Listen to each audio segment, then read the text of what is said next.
제가 그제 금요일에 코로나 판정을 받았습니다. 코로나에 걸리니 쉬거나 노는 일에는 별 지장이 없는 듯합니다. 근데 공부하는 데에는 지장이 있어서 준비하던 설교 원고를 마무리하지 못했습니다. 그래서 언젠가는 다시 해야만 한다, 또 해야겠다, 이렇게 마음먹은 설교를 오늘 하려고 합니다.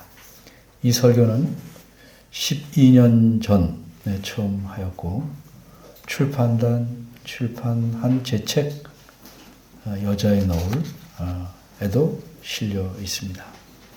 이제 설교를 시작하겠습니다. 여러분이 살아가시는 목적은 무엇입니까? 어린이 여러분도 한번 생각해 보십시오. 내가 살아가는 목적이 무엇인가? 무엇이 되겠다가 아니고 살아가려는 목적이 무엇인가 생각해 봐야 합니다. 아직 어리다고 할지라도 내가 사는 목적이 무엇인지 그것을 성경 말씀대로 잘 세워 놓아야 바르고 보람 있게 살 수 있습니다. 옛날에는 열심히 예수님을 믿는 사람들에게 살아가는 목적이 무엇입니까? 라고 물어보면 대부분이 하나님의 영광을 위해서 삽니다, 이렇게 대답했습니다. 비록 살아가는 모양새는 그렇게 보이지 않을지라도 대답은 그렇게 했습니다. 그런데 요즘은 사는 목적이 무엇입니까? 이렇게 물으면 어떻게 대답할 것 같습니까? 하나님의 영광을 위해서 삽니다 라고 대답할 사람이 많지 않을 것 같습니다. 그러면 그리스도인들은 같은데 옛날과 지금의 차이는 무엇일까? 왜 옛날에는 그렇게 대답했고 지금은 그렇게 대답하는 분들이 적을까? 인생에 대한 정확한 목적이 없이 살든지 아니면 전혀 다른 목적을 세워놓고 살아가는 것이기 때문이 아닐까? 어쨌든 옛날에는 인생의 목적에 관해 물으면 대답이라도 정확하게 했는데 요즘은 아예 그렇게 대답하지도 않는 것 같습니다. 왜 그럴까요? 하나님의 영광을 위해 사는 것이 인생의 목적인 줄 몰라서 그럴까요? 아니면 그것을 인생의 목적으로 생각하지 않기 때문일까요? 아니면 제대로 알지만 그렇게 살기 싫은 마음이 있기에 대답을 안 하시는 걸까요? 우리가 믿고 받아들이는 웨스트민스터 소요리 문답의 제1조에는 사람의 목적을 이렇게 말합니다. 사람의 주된, 즉 제일 되는 목적은 하나님을 영화롭게 하고 그를 영원토록 즐거워하는 것이다. 이것을 한마디로 말하면 하나님의 영광을 위해서 라고 말할 수 있습니다. 그런데 이것을 분명하게 말한 성경 말씀이 있습니까? 혹시 그냥 신학자들이 그렇게 짜맞춰 놓은 거 아닐까요? 분명한 성경 말씀이 있습니다.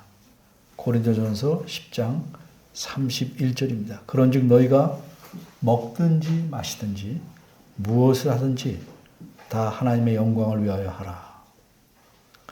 그러기에 우리 그리스도의 삶의 목적은 하나님의 영광을 위해서 사는 겁니다. 물론 우리는 크고 작은 목적 또는 가까운 목적과 먼 장래를 위한 목적을 세울 수 있습니다. 그러나 그 목적들이 정말 하나님의 영광을 위해서 세우는 것인가? 이 점을 생각해 봐야 합니다. 아니라면 그 사람의 인생은 목적에 맞게 사는 것이 아닙니다. 강하게 말하면 하나님의 영광을 위해서 사는 인생이 아니라면 그 사람의 인생은 제 아무리 큰 이름이나 업적을 남겼다 해도 본인 자신은 만족했다 할지라도 그 삶은 낙제이고 실패입니다. 이처럼 그런즉 너희가 먹든지 마시든지 무엇을 하든지 다 하나님의 영광을 위해서 하라 라는 말씀이 나온 직후에 이어지는 성경 말씀이 고린도전서 11장입니다. 그리고 고린도전서 11, 12, 13, 14장 4장은 크게 말해서 하나님을 예배하는 일과 연관해서 세 가지를 말씀합니다. 첫째는 여자의 머리에 쓰는 것에 대해서, 둘째는 성찬에 대하여, 셋째는 예배 때 은사의 사용에 대해서 말씀합니다. 첫째 문제인 여자의 머리에 쓰는 것에 대해 말씀하는 것은 고린도전서 11장 2절에서 16절인데 이게 한 덩어리 문단입니다. 그리고 이 문단의 끝부분이 오늘 본문인 13절에서 16절입니다. 이제 다음과 같이 세 가지로 나누어 본문을 생각해 보려고 합니다. 첫째, 문제 제기. 둘째, 본문 설명. 셋째, 적용하기. 첫째, 문제 제기. 먼저 본문 첫 구절인 13절입니다. 너희는 스스로 판단하라. 이렇게 말씀합니다. 무엇을 판단하라는 말씀일까요? 그 뒷부분 말씀을 보면 알 수 있습니다. 여자가 쓰지 않고 하나님께 기도하는 것이 마땅하냐? 요거 판단해 보라는 겁니다. 다시 말해서 여자가 머리에 무엇인가 쓰지 않고 하나님께 기도하는 것, 넓게 말하면 예배하는 것이 마땅한 일이냐? 라고 묻는 겁니다. 이 물음의 어투를 보면 여자는 머리에 무엇인가를 쓰고 기도하는 것이 옳다 하는 뜻으로 말씀하는 듯합니다. 그런데 어째서 이런 문제가 교회 안에 생겼습니까? 그 당시 교회에서 예배할 때 머리에 무엇인가를 쓰지 않고 기도하는 여자들이 있었기 때문입니다.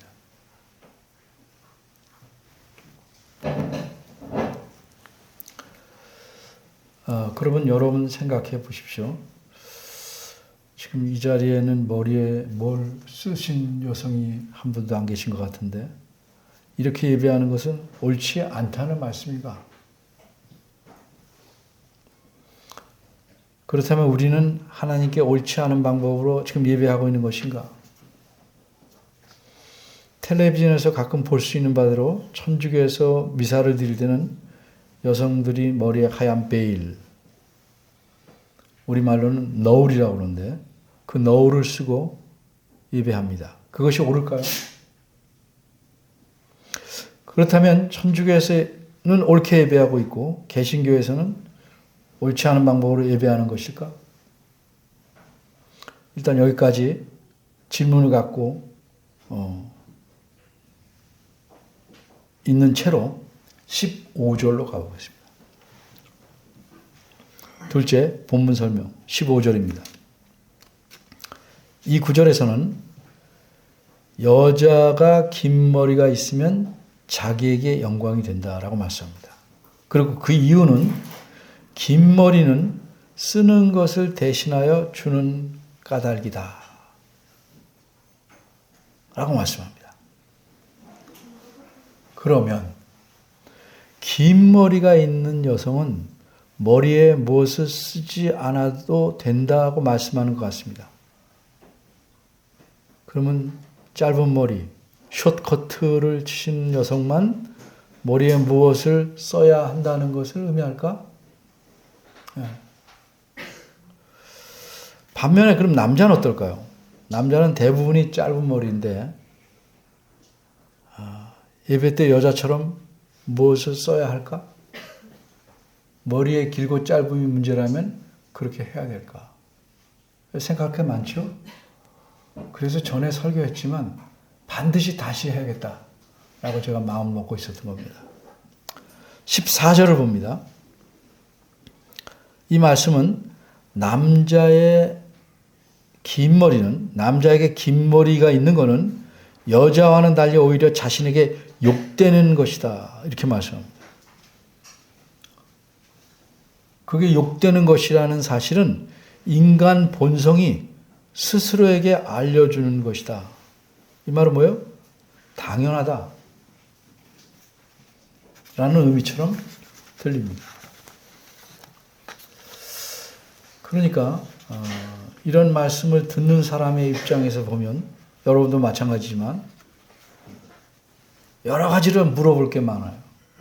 이것도 물어보고 싶고 또 따져보고도 싶고 그런데 16절은 아예 이렇게 말씀합니다. 변론하려는 태도를 가진 자가 있을지라도 이 말씀 무슨 뜻입니까? 물어보고 따져보고 싶어도 입 닫으라는 얘기입니다. 묻지 말라는 얘기예요. 그래서는 안 된다는 거예요. 무조건 이대로 따라야 된다고 말씀하는 듯합니다.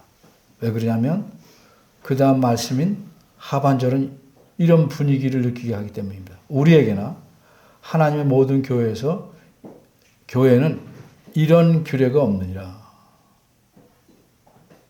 이 말씀 바꿔 말하면 교회에서는 결단코 남자가 긴 머리 해서는 안 되고 긴 머리가 아닌 여자는 반드시 머리에 뭐 쓰고 예배해야 된다. 다른 규례는 없다. 그러니까 따지지 마라. 이렇게 못 박아 말씀한 것입니다. 그런데 과연 이 말씀이 오늘날 여기 앉아있는 우리에게도 해당될까?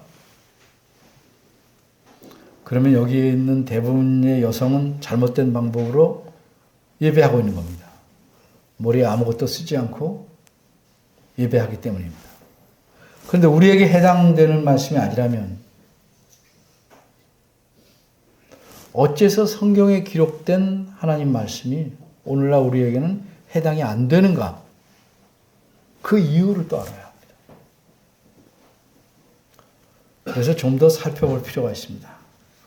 오늘 본문의 앞부분, 다시 말해서 11장 1절에서 16절까지는 머리에 쓰는 것을 말씀하는데 이 본문은 13절부터 했지만 그 앞부분을 간단하게라도 살펴봐야 우리가 이 본문의 의미를, 이 본문의 뜻을 잘 알 수 있을 것입니다. 2절로 갑니다. 2절. 2절을 보면 사도 바울은 너희를 칭찬한다 이렇게 말씀합니다.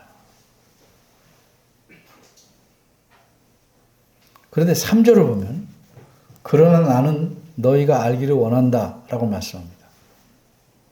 칭찬하지만 이것을 알기 원한다 이렇게 말씀해요. 그러니까 이 말은 이 교회에 무엇인가 고쳐야 할 어떤 문제가 있다는 것을 보여줍니다. 그 문제가 뭐냐? 한마디로 여자가 머리에 무엇인가를 쓰지 않고 기도하거나 예언하는 문제입니다. 여기서 기도나 예언이란 개인이 혼자 기도하고 예언하는 걸 가리키지 않고 공적인 예배로 모였을 때 하는 행동을 가리킵니다. 따라서 이 교회, 고린도 교회는 하나님께 예배하는 태도에 있어서 심각한 문제가 있다. 칭찬할 것도 있지만 심각한 문제가 있다는 사실을 말씀합니다. 그럼 이런 문제가 얼마나 심각하고 반드시 고쳐야 하는 것인가? 그 원리를 먼저 말합니다. 왜 고쳐야 하는지. 이게 3절 중간의 내용입니다. 뭐라고 말씀했어요? 각 남자의 머리는 그리스도요. 여자의 머리는 남자요. 그리스도의 머리는 하나님이시라. 이 말씀 때문에 고쳐야 된다는 거죠. 여기서 머리란 무슨 뜻으로 사용한 것일까? 요 점을 알아야 우리가 본문을 올바로 이해할 수 있습니다. 머리라는 뜻은 크게 두 가지가 있습니다. 첫째는 우두머리 된다. 우두머리다. 혹은 우두머리의 권위, 지도자로서의 지위를 뜻합니다. 골로새 1장 18절에서 그리스도는 교회의 머리다 라고 할 때 그 머리가 그런 뜻을 가집니다. 그리스도는 교회의 머리이고 교회는 몸이라 할 때 머리는 몸에게 명령을 내리고 몸은 그 명령에 따라 움직이게 됩니다. 몸은 절대적으로 머리에 순종해야 합니다. 이럴 때 머리는 명령을 내릴 권위를 지닌 지도자를 의미합니다. 이게 이제 머리의 첫 번째 의미입니다. 근데 이러한 머리의 의미를 여자의 머리는 남자요 라는 말씀에 집어넣으면 뜻이 통하지 않습니다. 그럼 여자는 노예죠. 남자는 여자에 대해서, 특히 여기서는 남편은 아내에 대해서 그리스도가 교회에 대해 갖는 것과 같은 절대적인 권위를 갖지 못하기 때문에 그런 의미에서 남자는 여자의 머리라고 말할 수 없다는 말이죠. 그러면 여기서 말하는 머리는 무엇이냐? 두 번째 의미에 해당합니다. 그 두 번째 의미는 무엇인가? 머리란 근원 또는 기원이라는 의미를 갖습니다. 예를 들면 강의 근원지를 말할 때, 강의 근원지 할 때 그 근원과 같은 의미입니다. 바꿔 말하면 어디서 왔느냐를 말해주는 겁니다.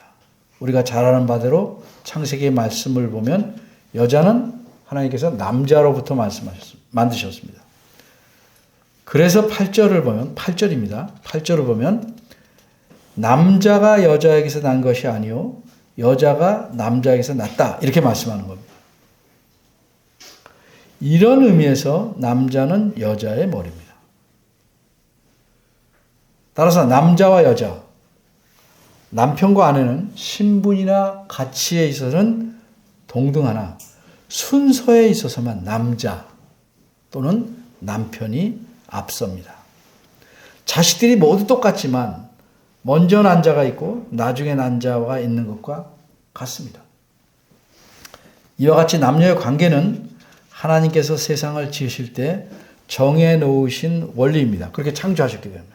남자를 먼저 창조하셨고 그다음에 남자에게서 여자를 창조하셨기 때문에 이거는 창조의 질서입니다.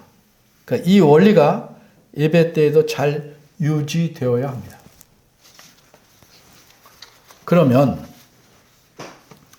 이런 원리가 예배 때 잘 유지되는 방법이 무엇인가? 그것은 예배 때에는 남자는 머리에 아무것도 쓰지 않고 여자는 너울 같은 것을 써야 하는 방법입니다. 그래서 4절을 보면 무릇은 누구든지요. 남자가 머리에 무엇을 쓰면 그것은 그의 머리를 욕되게 하는 것이라고 말씀하는 겁니다. 순서를 정해놓았는데 남자가 뭘 쓰면 순서를 바꾸는 거니까 욕되게 하는 것이다. 이런 뜻입니다. 이 점을 이해하려면 그 당시 고린도 사회의 배경에 대한 설명이 좀 필요합니다. 우리는 아직 이해하기 좀 힘들어요. 배경을 알면 조금 이해하는 데 도움이 될 겁니다. 이때는 여러분이 아시다시피 로마 사람들이 다스리던 시대입니다. 로마 사람들은 자신들의 신을 예배할 때 머리에 무엇을 썼습니다. 정확하게 말하면 머리까지 덮어 쓰는 옷을 입었습니다. 가끔 영화에서 볼 겁니다. 이렇게 머리까지 덮어 쓰는 옷을 입었습니다. 그러기에 하나님께 예배할 때도 로마 신처럼 생각해서 이런 식으로 하려는 경향이 생기게 되었답니다. 그런데 이렇게 이방신을 섬기듯이 하나님을 예배하는 것은 큰 잘못입니다. 그래서 4절은 남자가 머리에 무엇을 쓰고 기도나 예언하는 것은 그 머리인 그리스도를 욕되게 하는 것이다 라고 말씀하는 겁니다. 좀 다른 예를 들면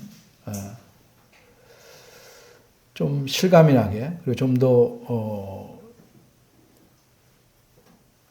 더 이해하기 좋게 얘기하려면 우리가 예배에 집중해야 된다 하는 의미로 예수님 형상을 만들어 놓고 예배한다면 예배에 집중하자. 그래서 예수님 형상을 만들어 놓고 예배한다면 그것이 옳을까요? 하나님은 영이시기 때문에 그런 형상을 만들지 말라고 하셨는데 내가 예배에 집중한다고 해서 형상을 만들어 놓고 예배한다면 오히려 하나님을 욕되게 하는 것입니다. 이거 마찬가지입니다.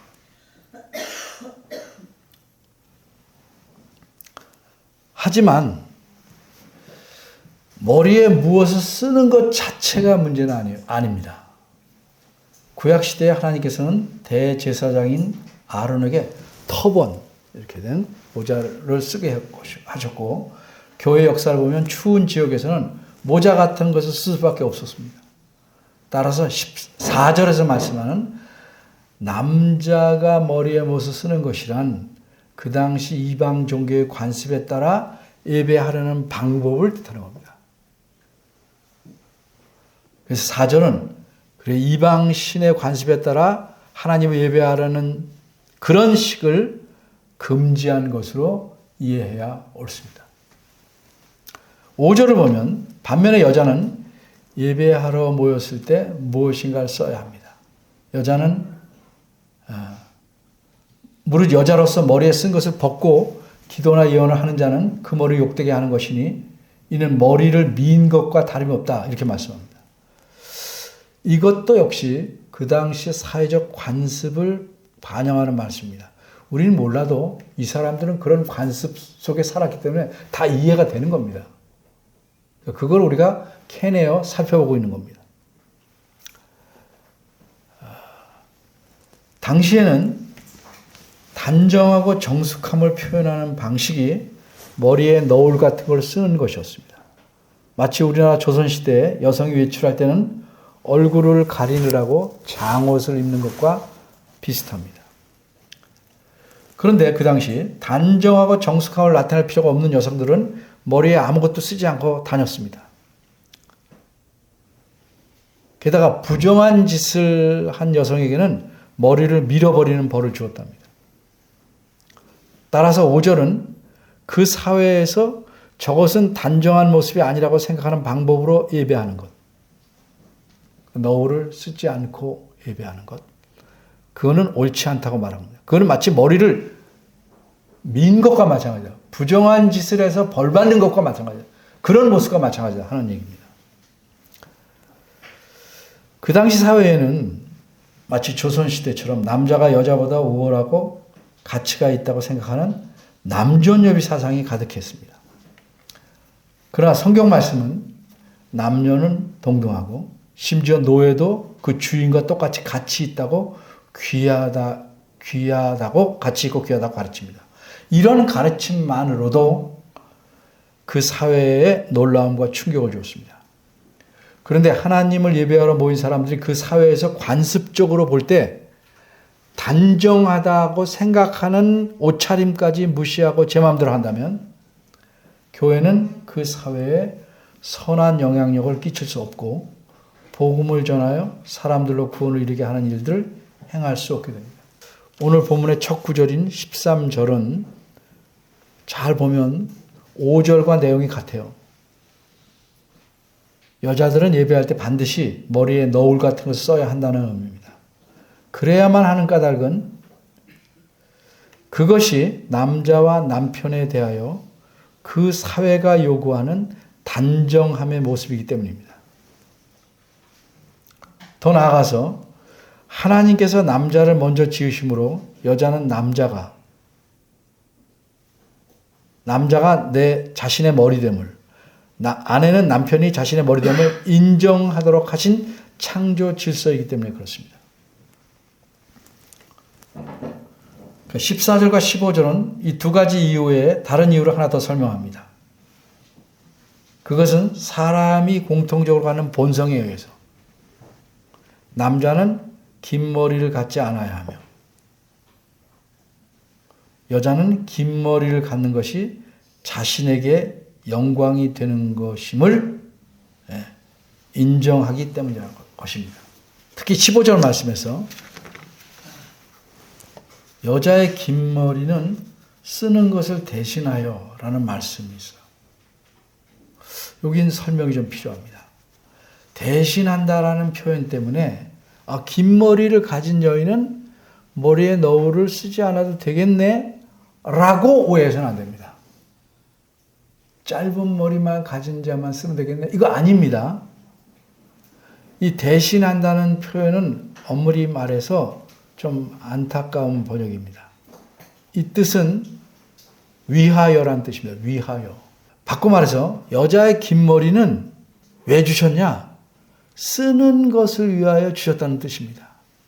풀어 말하자면 신체적으로 여자에게 하나님께서 긴 머리를 주셔서 그 긴 머리에 뭘 쓰도록 하심으로써 여자에게 영광이 되도록 하나님께 지으셨다는 의미입니다.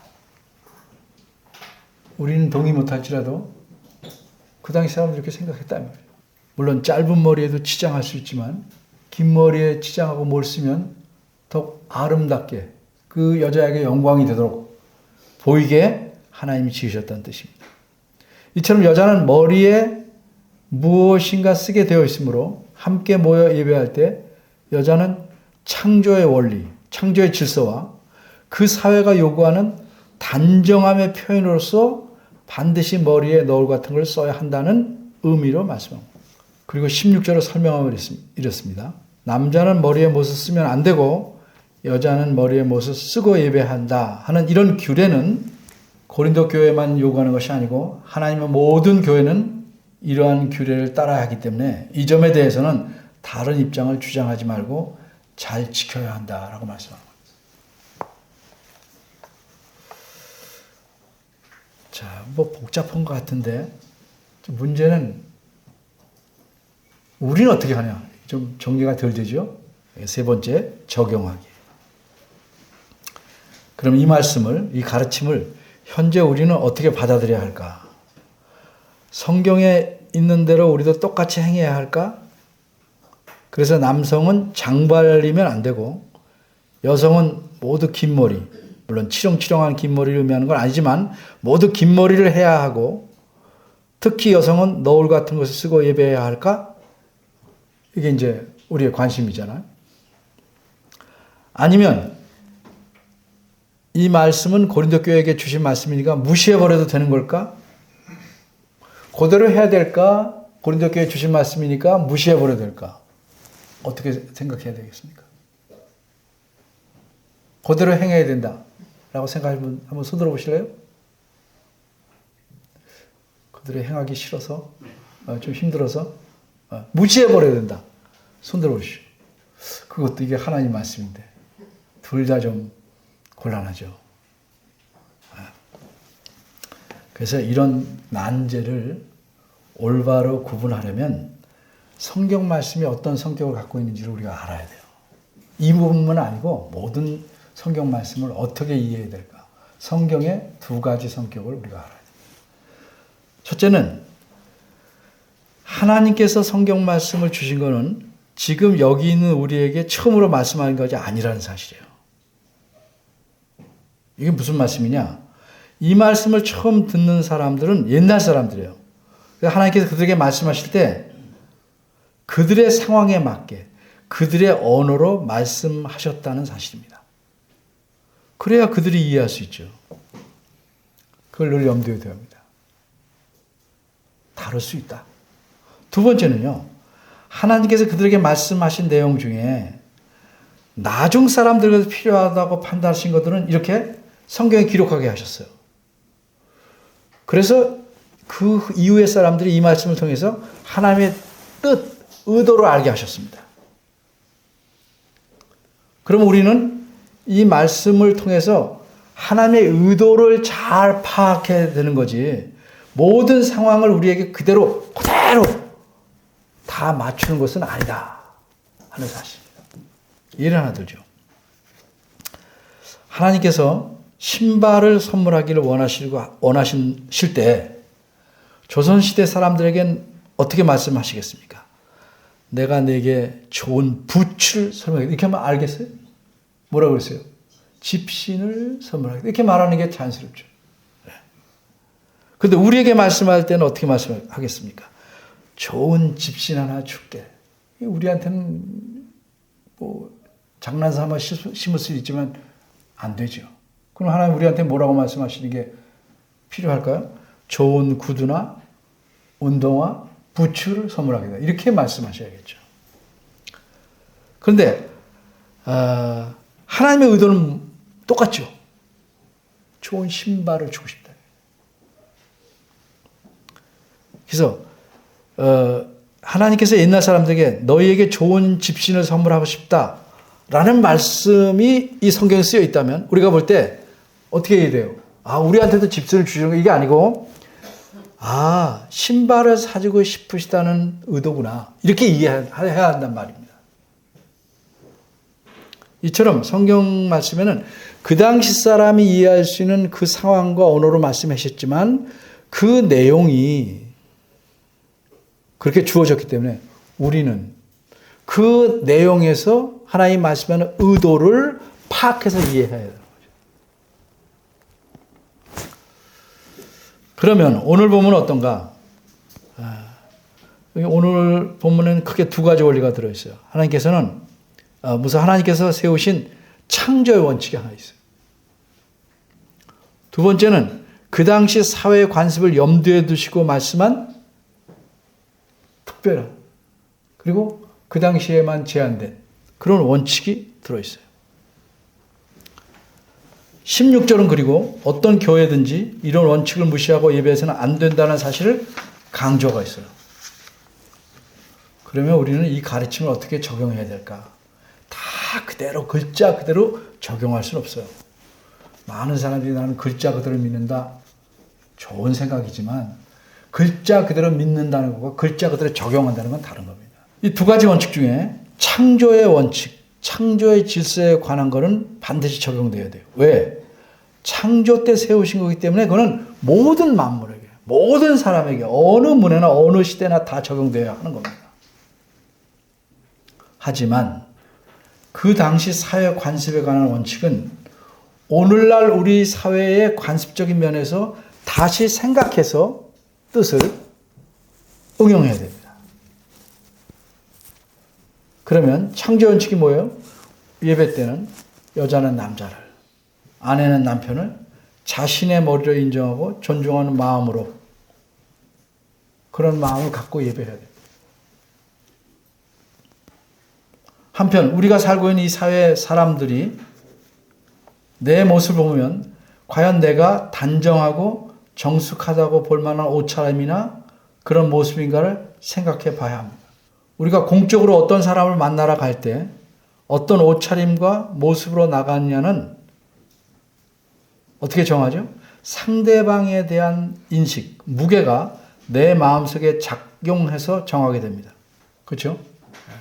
교회 바깥 사람들이 생각할 때 우리 옷차림을 보고 예수를 믿는 사람들이 섬기는 하나님이란 겨우 저 정도 옷차림으로 해도 되는구나 라고 생각할 만큼 가벼운 모습으로 예배해서는 안 됩니다. 그러니까 저희는 몇 가지 꼭 하지 말라고 그랬죠. 뭐죠? 어쩔 수 없는 상황을 말하는 게 아니고 일반적으로 슬리퍼 신고 교회 오지 마라. 추리닝복 입고 교회 오지 마라. 물론 아파서 그렇게 입을 수밖에 없는 사람들이 있죠. 통 크게 입어야 되니까. 그런 경우 말하는 게 아니고 일반적으로. 그 다음에 특별히 여성들, 뭐 남성도 요새 마찬가지지만 민소매 옷을 입고 오지 마라. 물론 아프리카 토인들은 다르겠죠. 우리 문화는 적어도 그 정도는 지켜야 된다. 날마다 이렇게 정장을 하고 올 수는 없지만 세상 사람들이 볼 때 저 정도로 예배해도 괜찮네 라고 생각하는 선은 넘어야 된다. 머리빗질 한 번이라도 더 하고 예를 들면 비단 옷차림뿐만 아니라 마음가짐을 드러내려는 태도에서도 생각해 봐야 합니다. 왜 내가 이런 옷차림으로 갈까? 마음에 문제일 수 있다는 거죠. 가볍게 여기면 뭐 대충 예배할 수 있는 거죠.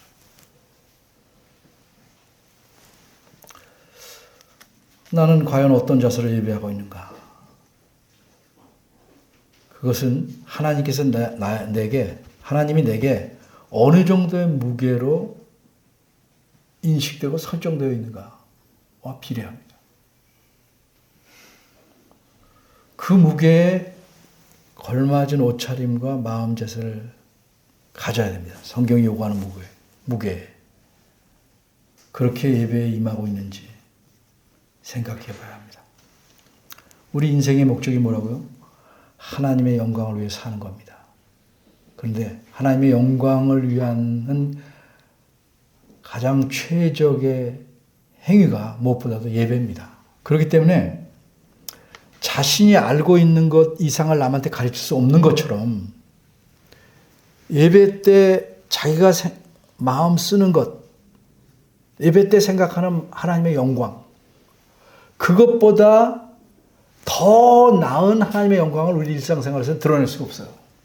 그러니까 예배 때 여러분들이 보여주는 하나님에 대한 무게가 우리 삶에서 더 잘하면 되지 이렇게 안 된다는 말씀이에요. 부디 하나님께 합당한 영광을 돌리는 마음, 예배를 드리기에 계속 힘써 주시기를 바랍니다. 기도하겠습니다.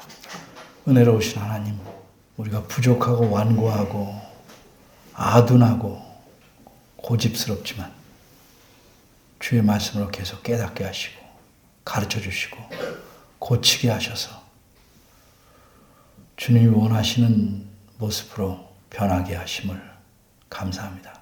매우 더디고 느립니다. 그래도 주께서 기다리시오니 인내하시오니 우리도 다른 사람에 대해서 이런 마음으로 대하게 하시고 함께 하나님의 영광을 위한 예배, 하나님의 영광을 위한 삶, 인생의 목적을 갖춰갈 수 있도록 이끌어 주시길 바랍니다. 예수님 이름으로 기도합니다. 아멘.